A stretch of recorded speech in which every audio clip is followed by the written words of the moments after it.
இளைஞர்கள் வந்து சினிமா மோகம் இருக்க தான் செய்யும், கூட்டம் வரத்தான் செய்யும். இப்போ நீங்கள் சொல்கிற மாதிரி எனக்கு ஒன்றும் பெருசாக வயசாகல, நானும் இளைஞர் தான். அதனால் என்னோட கருத்து இளைஞர்களுக்கு 2 தான் முக்கியம்.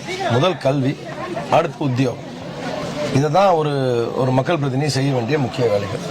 கல்விக்கான அடிப்படை வசதிகளை ஒரு சட்டமன்ற உறுப்பினர் தொகுதியில் இப்போ காலேஜெலாம் கொண்டாந்துருக்கோம். சுதந்திரம் பேசி ஒரு ஐடிஐ காலேஜ் கொண்டாந்துருக்கோம். அப்பா கொண்டாந்த பாலிடெக்னிக் கல்லூரி இருக்குது. எல்லாத்தையும் ஸ்மார்ட் கிளாஸ் ரூம் கொண்டாந்துட்டோம்.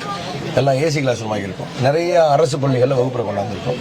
இந்த பகுதியில் நீண்ட நாள் கோரிக்கை ஒரு இன்ஜினியரிங் காலேஜும் நாங்கள் கேட்டுகிட்டே இருக்கோம் சட்டசபையில். சொல்ல காரணம் இளைஞர்களை நல்வழிப்படுத்த முதல்ல வேலை வாங்கி கொடுக்கணும், நல்லா படிக்க வைக்கணும், வேலை வாங்கி கொடுக்கணும்.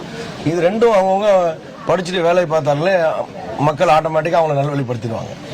அதனால மற்றபடி இளைஞர்களுக்கு இந்த காலத்து இளைஞர்களுக்குலாம் யார் அட்வைஸ் சொன்னால் பிடிக்காது. அதனால அவங்களுக்கே எது நல்லது கெட்டதுன்னு தெரியும்.